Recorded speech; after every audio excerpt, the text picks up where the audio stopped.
What are the kind of simple fundamentals that Jay Shetty requires in his life to live a happy life? Yeah, I'd say that I look at happiness as daily habits and then deeper purpose.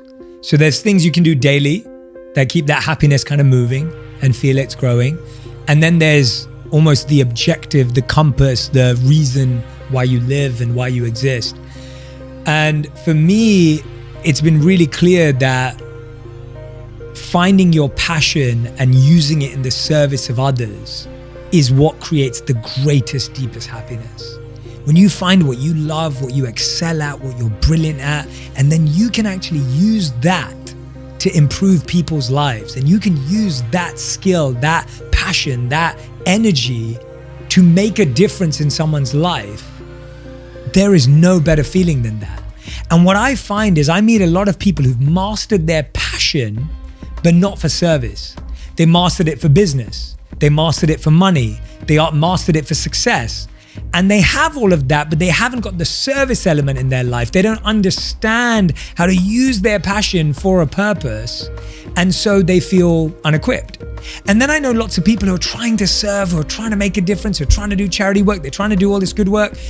And they feel good about it, but they still don't feel fulfilled because they're missing what is my special role? Like, what's my position? What's my offering in this space? You kind of get lost after a while.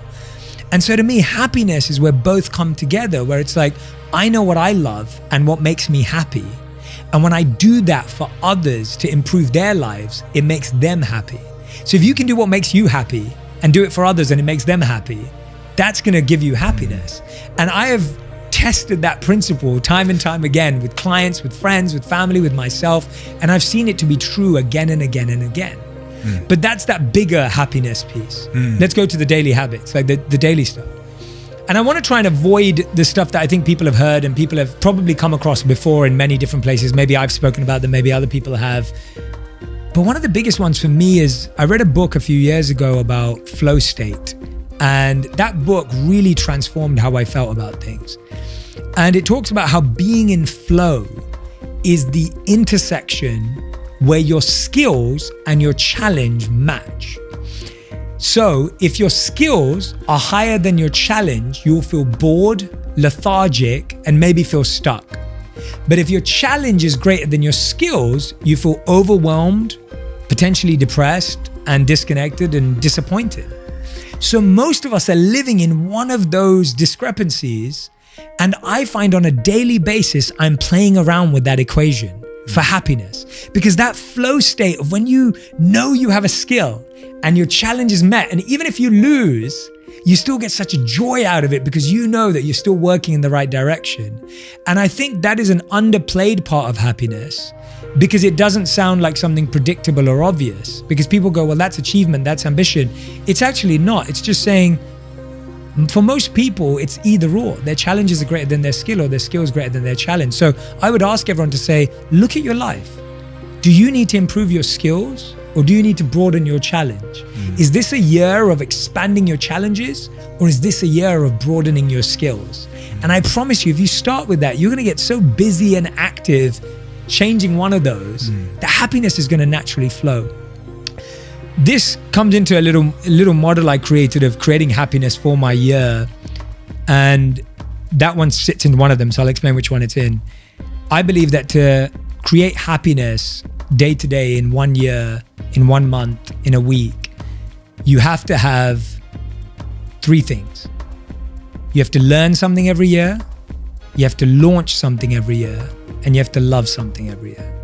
And that's how I've lived for the last 3 to 5 years. Every year I'm learning something, every year I'm launching something, and every year I'm loving something.